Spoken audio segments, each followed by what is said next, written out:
Good morning friend, मैं Himanshu, lecturer of geography Ajmer से। हमारे भूगोल के टॉपिक कंटिन्यू चल रहे हैं। आप हमारे चैनल को लगातार देखते रहिए, नए नए टॉपिक रोज आ रहे हैं। आज हमारा टॉपिक है आपको दिखेगा विचारधाराएं, जिसमें मानववाद, नियतिवाद, प्रत्यक्षवाद, मात्रात्मक क्रांति, बहुत व्यवहारवादी, नीतिवाद, नवनीतिवाद, बहुत सारे इसमें शामिल है। एग्जाम की दृष्टि से 3 बहुत इंपॉर्टेंट है, इनका हम तुलनात्मक अध्ययन करेंगे। कहाँ पर, कैसे, ताकि इन्हीं में बार बार कंफ्यूज होते हैं और इन्हीं में से क्वेश्चन आते हैं। कभी इसको लेक्चर में देख लो, कभी बिट्स में एग्जाम देख लो, कॉलेज व्याख्याता, नेट एनडीए नेट, सभी में क्वेश्चन आते हैं। लेकिन हमारे चैनल को आप ज्यादा से ज्यादा शेयर करें और सब्सक्राइब करें। और आपको जो भी नई टॉपिक पढ़ना है, कोई भी टॉपिक, तो आप हमारे कमेंट बॉक्स में जरूर लिखें, हम आपकी समस्या का समाधान करेंगे। तो आइए हम स्टार्ट करते हैं नियतिवाद। देखिए दोस्तों, नियतिवाद आया कहाँ से? नियतिवाद है जर्मन स्कूल से, यानी कि जर्मनी से। कहाँ से? जर्मनी से। ठीक है, ये जर्मनी से आया दोस्तों। इसके प्रतिपादक कौन थे? देखिए, इसके प्रतिपादक रेटजेर महोदय। देखिए यहाँ से स्टार्ट करते हैं। इनके प्रतिपादक है रेटजेर महोदय।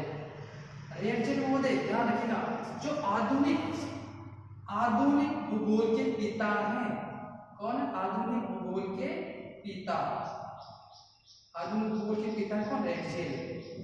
इन्होंने नियतिवाद का समर्थन किया। देखो नियतिवाद होता क्या, पहले ये देखिए। नियतिवाद में क्या होता है? प्रकृति सर्वोपरि है, या देखिए प्रकृति सर्वोपरि है। देखिए यहाँ लिख लीजिए, इसमें आप प्रकृति सर्वोपरि है, प्रकृति सर्वोपरि, अर्थात मानव इसमें गौण है और प्रकृति अपने इच्छानुसार चलती रहती है। इसकी परिभाषा क्या हो सकती है कि प्रकृति अपने इच्छानुसार मानव में चेंज कर सकती है, लेकिन मानव प्रकृति को चेंज नहीं कर सकता। जैसे मान लो कहीं पर पर्वत, पठार, मैदान में जलवायु है, जलवायु को मानव चेंज नहीं कर सकता। ये नियतिवाद वाले विचारक ये मानते थे कि प्रकृति सर्वोपरि, प्रकृति को कोई विश्व में चेंज नहीं कर सकता, प्रकृति अपने इच्छानुसार मानव को चेंज कर सकती है। इसीलिए इस प्रकृति को क्या माना है? सर्वोपरि माना है। चाहे आप नदी पठार चलती है, नदी अपने हिसाब से अपना रास्ता बना लेती है, मतलब प्रकृति चल रही है। पर्वत पठार के अपने हिसाब से बढ़ रहे हैं, मतलब प्रकृति सर्वोपरि है। तो ये इसमें प्रकृति को सर्वोपरि माना है, मानव को गौण माना है ना। तो इस संभव में मानव को सर्वोपरि माना जाता है। प्रकृति सर्वोपरि को मानव गौण। मानव इसमें क्या है? गौण, मतलब मानव की इसमें भूमिका कम होती है और प्रकृति को सर्वाधिक महत्वपूर्ण माना है। किसमें? नियतिवाद के अंदर। इसको दोस्तों जियोक्रेट भी कहा जाता है। देखिए इसको क्या कहते हैं? जियोक्रेट, क्योंकि जो प्रकृति नियतिवाद की विचारधारा है जिन्होंने दी है, उन्हें शब्द मिलकर जियोक्रेट एक शब्द दिया। अब इसका समर्थन किसने किया? एग्जाम में आता है समर्थन किसने किया, उन्होंने क्या क्या कहा? तो हम पहले बात करते हैं इसके अंदर। और पहले विचारक है जो इसे समर्थन करने वाले नियतिवादी, थ्यूसिडेटस। देखिए थ्यूसिडेटस, इन्होंने कहा कि प्रकृति में किसी प्रकार का चेंज संभव नहीं है। और जो ध्यान रखिए, नियतिवाद के जो समर्थकों में माने जाते हैं, नियतिवाद के समर्थकों में ज्यादा माने जाते हैं यूनान के लोग। यूनान के लोग इसमें ज्यादा समर्थक रूप में माने गए हैं। अब थ्यूसिडेटस में क्या होता है? थ्यूसिडेटस थे यूनान के महोदय, यूनान के भूगोल में था। तो इन्होंने जो यूनान में विचारधाराएं चली है, तो यूनान के जो क्लाइमेट हुआ कि प्रकृति को सर्वोपरि मानने वाले में थ्यूसिडेटस सर्वप्रमुख है, उन्होंने प्रकृति को प्रमुख माना है। हमारे दूसरे में गिने जाते हैं हेरोडोटस। देखिए हेरोडोटस महोदय ने क्या कहा था? हेरोडोटस महोदय ने देखो वो जो सभ्यताएं विकसित हुई, उन सभ्यताओं के विकसित होने के पीछे प्रकृति का हाथ मान लिया। जैसे इन्होंने एक एग्जाम्पल दिया कि नील नदी, इन्होंने क्या कहा था कि नील नदी के किनारे विकसित हुई कौन सी सभ्यता? मिस्र की सभ्यता। इन्होंने नील नदी की, तो मिस्र की सभ्यता के उद्भव के लिए नील नदी को महत्वपूर्ण मान लिया। तो क्या कहा हेरोडोटस ने कि प्रकृति है, नील नदी क्या प्रकृति का एक भाग है जिसके आधार पर मानव ने उत्पत्ति हुई है, यानी कि सभ्यताएं विकास हुई। तो किसको हेरोडोटस ने माना? नील नदी को सर्वोपरि। हमारे दूसरे आते हैं, देखो हिप्पोक्रेटिस। देखो दोस्तों, हिप्पोक्रेटिस की पुस्तक थी ऑन एयर और वाटर। इसके अंदर इन्होंने प्रकृति को सर्वोपरि माना है। क्या कहा? एयर के अंदर वायु आ गई, पानी आ गया, तो वायु पानी है तो उसमें मानव क्या चेंज कर सकता है? वायु पानी मानव चेंज नहीं कर सकता, बल्कि यदि वायु पानी बंद हो जाए तो मानव चेंज हो सकता है, मानव में चेंजेस आ सकते हैं, मानव रहेगा ही नहीं। तो हिपोक्रेटिस एक जोरदार क्रिटिकल कर दी कि मानव पानी इस अपनी बुक के अंदर कि प्रकृति सर्वोपरि है, मानव उसके सामने कुछ नहीं है। तो आप यदि मानव सर्वोपरि मानव को बताइए एयर वाटर में चेंज कर सकते हैं? नहीं। इसका मतलब क्या? प्रकृति सर्वोपरि है। इसके और समर्थक कौन कौन से थे दोस्तों? एक अरस्तु महोदय थे। अरस्तु महोदय भी नीतिवाद के समर्थक थे। इन्होंने अपनी बुक ऑफ पॉलिटिक्स, कौन सी है? पॉलिटिक्स। अब इन्होंने पॉलिटिक्स पुस्तक में क्या कहा था? देखो पॉलिटिक्स में क्या कहा कि जो अफ्रीकी और एशियाई लोग हैं, जो अफ्रीकी व एशियाई लोग ये आलसी होते हैं, आलसी और कम बुद्धिमानी होते हैं। ये किसने कहा? अरस्तु महोदय ने। इन्होंने क्या किया? जो उष्ण कटिबंध में रहते हैं, जो गर्म प्रदेशों में रहते हैं, वो आलसी और कम बुद्धिमान होते हैं। मतलब क्या कि मानव प्रकृति के अनुसार चेंज हुआ है। मतलब गर्म प्रदेश है तो मानव चेंज हो गया, तो क्या हुआ? कम बुद्धिमानी, आलसी हो गए। मतलब प्रकृति यहाँ पर कहीं ना कहीं हावी है। हमारे नेक्स्ट थे मोंटेस्क्यू, जो इसके प्रबल समर्थक है। इन्होंने क्या कहा? इन्होंने देखो शीत प्रदेशों के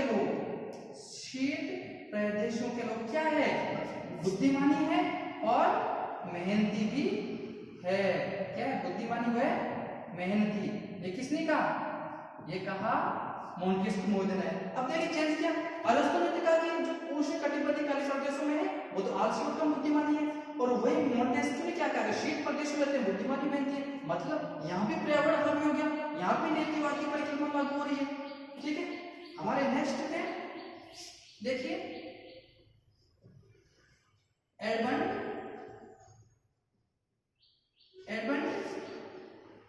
डिमोलिसिस वैज्ञानिक थे। इन्होंने क्या कहा? देखिए दोस्तों, डिमोलिसिस ने क्या कहा? इन्होंने इकट्ठा की कि मानव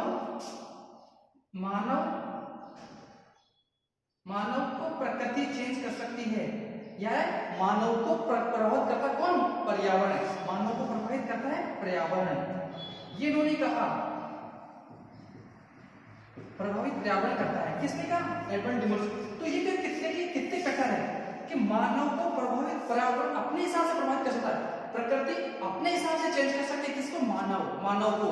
जैसे मानो कई उष्ण कटिबंधीय प्रदेश है तो वहां पर क्या प्रकृति ने चेंज किया, शीत प्रदेश है तो वहां पर किसने किया? मानव ने, और प्रकृति ने मानव को चेंज किया। तो ये कि किसने कहा? एडमंड डिमोलिसिस ने। ये पर हमारे वैज्ञानिक आते हैं रेडजेल महोदय। देखिए आप यहां देखिए इसकी उत्पत्ति किसने की? ध्यान रखिए दोस्तों, ये किसने का सिद्धांत? रेडजेल महोदय ने दिया है। किसने? नीतिवाद रेडजेल महोदय ने दिया है, या इनके पिता कह सकते हैं।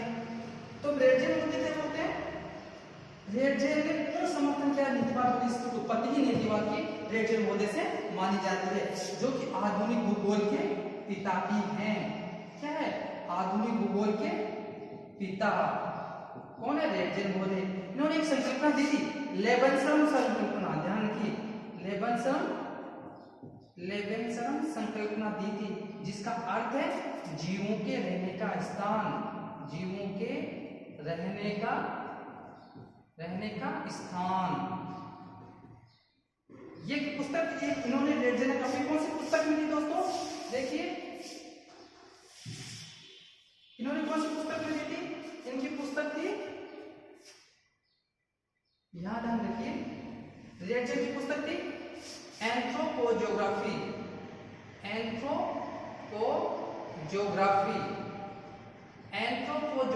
में, जिसके अंदर मानव का अध्ययन है। देखिए जिसमें किसका है? इसमें मानव का अध्ययन है। तो रेडजेल महोदय ने एंथ्रोपोजियोग्राफी पुस्तक में मानव का अध्ययन किया, जिसमें बताया कि प्रकृति के अंदर मानव रहता है, प्रकृति में मानव होता है, मानव प्रकृति नहीं रहती है। तो क्या हुआ? रेडजेल ने कहा प्रकृति सर्वोपरि है, तो इन्होंने भी कहा। आगे वैज्ञानिक दोस्तों नो आगे दिया हमबोल्ट व रीटर महोदय, हमबोल्ट व रीटर महोदय। रीटर इन्होंने क्या कहा, इन्होंने कहा कि जैसे पर्वत पठार और मैदान है वहां के लोग कद में छोटे होते हैं, उनके पैर मजबूत होते, कद में छोटे छोटे और पैर मजबूत। तो किसके लिए, ये प्रकृति के अनुसार चेंज हुए हैं, मतलब यहाँ पर भी प्रकृति हावी हो गई। कौन से हमबोल्ट व रीटर महोदय ने क्या कि पर्वत पठारों पर जो लोग रहते हैं उनके कद में छोटे होते हैं, पैर मजबूत होते हैं, मतलब प्रकृति के अनुसार ढल गए। इसी प्रकार जैसे दोस्तों नाव चलाते हैं तो नाव वो भी प्रकृति के अनुसार चेंज होते हैं। कैसे, तो उनकी भुजाएं इंपॉर्टेंट है, तो भुजाओं से सारा जोड़ लगाते हैं नाव चलाने में, तो वहां भी प्रकृति हावी हो गई। ये सारे क्या थे, अब देखिए इसी में आता है दोस्तों आगे। इसके बाद मूल परिभाषा क्या होगी, क्या कि प्रकृति सब कुछ है, मानव उसके सामने गौण है, मतलब प्रकृति अपने इच्छानुसार मानव में उसके व्यवहार में चेंजेस ला सकती है। ये सारे जो मुख्य जो वैज्ञानिक है उन्होंने इस नियतिवाद का पूर्णतया समर्थन किया, इनका विरोध बहुत कम लोगों ने किया है। दोस्तों अब हम बात करते हैं संभववाद की। अब हमारा टॉपिक आता है संभववाद। देखिए संभववाद में क्या होता है, देखिए दोस्तों ये संभववाद भी एक अपनी महत्वपूर्ण भूमिका निभाता है, किसके अंदर, विचारधाराओं में, प्रकृति और मानव के अंतर संबंधों के बीच में। संभववाद के देखो दोस्तों इसका समर्थन क्या किसने किया, ये संभववाद विचारधारा कौन थी, ये दीदी वाइडल डी लाप्लास ने, किसने दी, वाइडल डी लाप्लास ने दी थी। तो देखिए इन जो इसके समर्थक है वह फ्रेंच यानी कि फ्रांस से आए हैं, ध्यान रखना फ्रेंच स्कूल या फ्रांस से इसकी उत्पत्ति मानी गई है। किसकी मानी गई है, संभववाद की। इसको वियोक्रेट भी कहा जाता है, देखिए वियोक्रेट दोस्तों, इसमें क्या कहता, इसमें वियोक्रेट जियोक्रेट कहा है, तो इसको वियोक्रेट कहा है। ये इंपॉर्टेंट है, कभी एग्जाम्स में आ जाए तो। इसमें प्रकृति सर्वोपरि दोस्तों देखिए इसके अंदर मानव सर्वोपरि है, मानव सर्वोपरि है और प्रकृति इसके सामने गौण है। क्या है प्रकृति, गौण। तो ये क्या हुई, दोनों में विपरीत संबंध पाया गया। जर्मन स्कूल, फ्रेंच स्कूल, प्रकृति सर्वोपरि, मानव सर्वोपरि, जियोक्रेट और वियोक्रेट, हेर्त्ज़ ने दिया और ब्लास ने ये विचारधारा दी। अब इसमें एक क्वेश्चन आता है कि जो संभववाद शब्द है, देखिए संभववाद शब्द किसने दिया था, संभववाद शब्द दिया था दोस्तों फेब्रे महोदय ने। किसने दिया था, फेब्रे ने। कंफ्यूज मत होइएगा, संभववाद की विचारधारा दी है ब्लास महोदय ने, तो संभववाद शब्द दिया फेब्रे महोदय ने। तो इसमें क्या होता है कि संभववाद में क्या क्या कि मानव सर्वोपरि, प्रकृति इसके सामने कुछ नहीं है, मानव अपने हिसाब से प्रकृति में चेंज ला सकता है। और अपना नियतिवाद क्या बोलता है, ये इसका जस्ट अपोजिट होता है। इसमें क्या कहते हैं, एक परिभाषा थी वो है कि मानव प्रकृति के ऊपर आंशिक रूप से जीत प्राप्त कर लेता है, कि मानव प्रकृति के ऊपर आंशिक जीत प्राप्त कर लेता है, उसी के घमंड में चूर होकर वो अपने स्वयं की भरपूर प्रशंसा करता है। जो कितने कट्टर है, इसमें एक कट्टर बात है कुमारी शैंपल, ध्यान होगा आपको दोस्तों, कुमारी सैंपल ने क्या कहा था, जबरदस्त कट्टर थी, इनकी एक पुस्तक थी इन्फ्लुएंस ऑफ ज्योग्राफी, इन्फ्लुएंस, देखिए इन्फ्लुएंस ऑफ ज्योग्राफी, पूरी पुस्तक का नाम लिखा है, पुस्तक इसी पर है। तो इसमें इन्होंने क्या कहा था, इसके फर्स्ट पेज पर, इस बुक के फर्स्ट पेज क्या लिखा हुआ था, प्रकृति मानव प्रकृति की उपज है, प्रकृति की उपज है। देखिए क्या कहता, मानव प्रकृति की उपज है। किसने क्या, सैंपल इन्फ्लुएंस ऑफ ज्योग्राफी के अंदर। अब देखो ये फर्स्ट पेज पे लिखी है इस बुक पर, बुक के फर्स्ट पेज पे क्या लिखी हुई है कि मानव प्रकृति की उपज है। इन्फ्लुएंस शानदार था, इसके पूर्ण समर्थक नीतिवाद के अंदर ये सैंपल जो हेर्त्ज़ की शिष्या थी, ध्यान रखिएगा, कुमारी सैंपल हेर्त्ज़ की शिष्या थी, इन्होंने मानव प्रकृति की उपज कहा है। एक अब देखिए ये तो हो गया हमारा नीतिवाद की। अब हम बात कर लेते हैं संभववाद की। इसको मैं इंपोर्टेंट आप रख लीजिए, मेन को इसको ध्यान रख लीजिए। एक इसमें, चलो हम पहले से बात कर लेते हैं। अब देखो इसके अंदर पहले आता है एक फेब्रे मॉडल। फेब्रेजी की बात कर लेते हैं। तो फेब्रे का प्रकृति एक सलाहकार से सर्वत्र संभावनाएं हैं, सर्वत्र संभावनाएं है। देखो इनकी विचारधारा जो है सर्वत्र संभावनाएं है। और ध्यान रखना इसमें एक फेब्रे मॉडल है जिसका कोई निश्चित अंत नहीं है। किसने? फेब्रे ने। मतलब हर संभावनाएं मानव अपने चलो संभावना को उपभोग कर सकता है। क्या हुआ कि प्रकृति सर्वत्र संभावनाएं, प्रकृति कुछ नहीं, प्रकृति कुछ नहीं है। और इसमें मानव, ध्यान रखिए, मानव उन संभावनाओं को अपने हिसाब से उपभोग कर सकता है। देखिए क्या कहा, इस सर्वत्र संभावनाएं किसने दी थी? फेब्रे मॉडल ने कहा कि मानव उन संभावनाओं का उपभोग है। क्या है? मानव उन संभावनाओं का अपने हिसाब से उपभोग कर सकता है, जैसा चाहे मानव उपभोग कर सकता है। किसने कहा था? संभाववादी विचारधाराओं ने। क्या कहा फेब्रे ने? कि प्रकृति में सर्वत्र संभावनाएं, क्या है? प्रकृति में सर्वत्र संभावनाएं हैं, ध्यान रखिएगा। और उन संभावनाओं को मानव अपने हिसाब से उपभोग कर सकता है, ये कहा था फेब्रे मॉडल, जो एक कट्टर रूप में उनकी परिभाषित की। इसके बाद आता दोस्तों अपने ब्लास मॉडल। ब्लास मॉडल में क्या? प्रकृति एक सलाहकार से अधिक कुछ नहीं है। क्या कहा? प्रकृति एक सलाहकार से अधिक कुछ नहीं है। एक सलाहकार से अधिक कुछ नहीं है। इसका मतलब क्या हुआ कि प्रकृति को सलाह दे सकती है। अब क्या करना उसमें, क्या नहीं करना, वो सारा डिपेंड किस पर करेगा?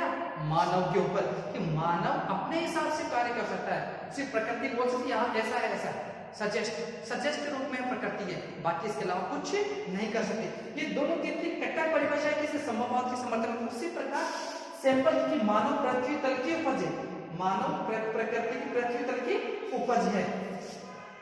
किसकी? पृथ्वी तल की, पृथ्वी तल प्रकृति की उपज है। ये कितने कट्टर है? नियतिवाद के समर्थन में और सर्वत्र संभावना वाले संभववाद के समर्थन में। और प्रकृति सलाहकार कुछ अधिक नहीं है। ब्लास मॉडल ने कहा था ये चीज। देखो दोनों कितने कट्टर और सब इसके संभव हो गए दोस्तों। इसी के लिए डिवाइजन मॉडल है। देखिए डिवाइजन मॉडल है, उन्होंने क्या कहा था? उन्होंने प्रकृति संभववाद के समर्थन के लिए कहा था कि प्रकृति सिर्फ हमें चूना पत्थर दे सकती है। प्रकृति क्या दे सकती है? चूना पत्थर दे सकती है। वाइजनर, इसका दूसरा नाम वाइजनर भी है। वाइजनर भी ध्यान रखिएगा कि प्रकृति चूना पत्थर दे सकती है, लेकिन उसके पास योजना नहीं है। ध्यान रखिएगा, उसके पास क्या नहीं है? योजना। प्रकृति चूना पत्थर दे सकती है लेकिन योजना नहीं है। योजना तो मानव के पास है। क्या है? योजना तो मानव के पास में है, मानव के पास है।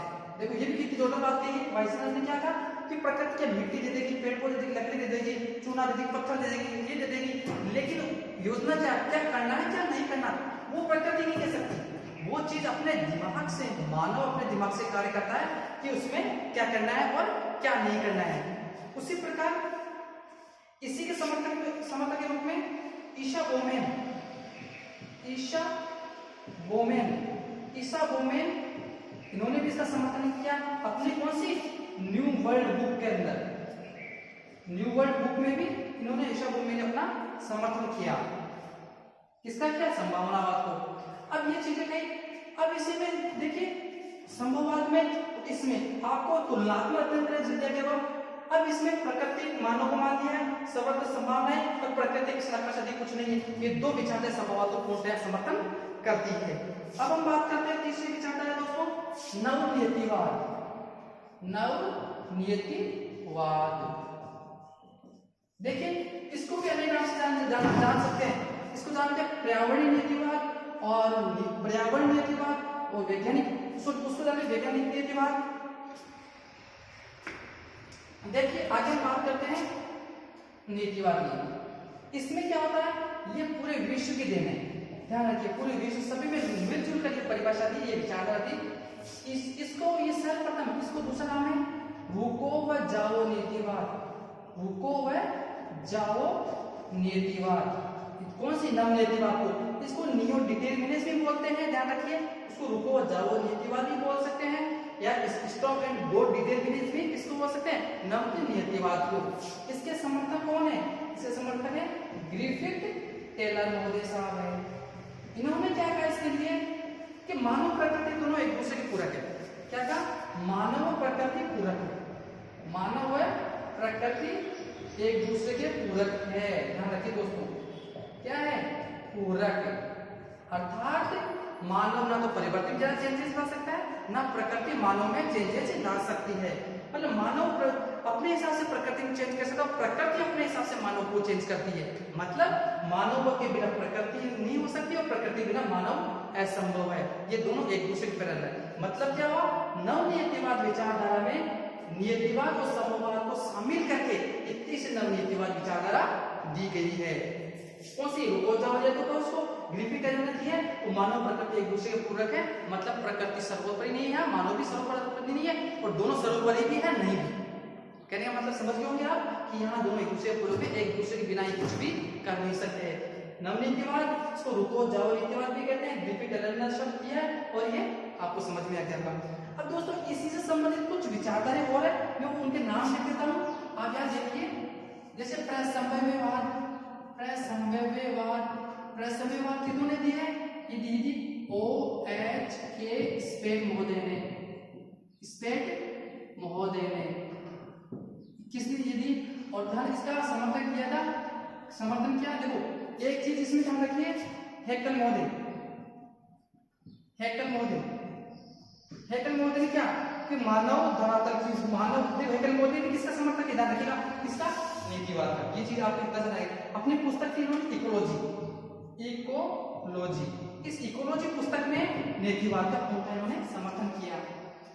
अब आता है present day determinism, present day determinism. इन्होंने ये पुस्तक किसने लिखी थी दोस्तों? देखो ये इनसे जुड़े हुए हैं, कुछ अलग नहीं है। और प्रेजेंट डे डिटरमिनिज्म किसने दी दोस्तों? देखो ये दी थी कार्ल सावर ने, कार्लो सावर ने। तीसरा है क्रियात्मक, क्रियात्मक, क्रियात्मक संभववाद, क्रियात्मक संभववाद। ये किसने दिया दोस्तों? देखिए ये क्रियात्मक संभववाद दिया है टेथम महोदय ने। आप इतना ध्यान रखिए, किसने दिया? टेथम महोदय ने। देखिए दोस्तों इसके अंदर एक विचार और आते हैं, वैज्ञानिक सावर महोदय। सावर महोदय ने क्या कहा था कि प्रकृति, इसमें क्या सावर महोदय ने क्या कहा कि प्रकृति के भूदृश्य में, प्रकृति यानी मानव के भूदृश्य में प्रकृति चेंज ला सकती है। मतलब यहाँ पर भी क्या हुआ? प्रकृतिवाद वापस हावी हो गया। तो ये सारी विचारधाराएं इन्हीं में है। आप इसका एक स्क्रीनशॉट ले लीजिए। ये सारे समर्थक पूछते थे, रिएजेल बाश और वो ग्रिफिथ टेलर ने दिया। संभववाद फेब्रे वैज्ञानिक ने दिया था, बाकी एसिटिस देख थोड़ा बहुत ऊपर डिफरेंट है। और ये वैज्ञानिकों के नाम इन्होंने जो परिभाषाएं दी है, कभी कभी वो परिभाषाएं भी एग्जाम में पूछ लेते हैं दोस्तों। तो ये देख लीजिए, एक बार बता लीजिए दोस्तों। आज का हमारा टॉपिक यही खत्म होता है। अब आगे हम क्या नाम है, मात्रात्मक क्रांति या प्रसंभव्यवाद वापस वही लाएंगे, व्यवहारवादी, ये सब हमारे नेक्स्ट वीडियो में पढ़ेंगे। तब तक के लिए आप इंतजार करिए और हमारे YouTube चैनल को सब्सक्राइब कर लीजिए और वीडियो एंड तक सभी को देखें। Thank you.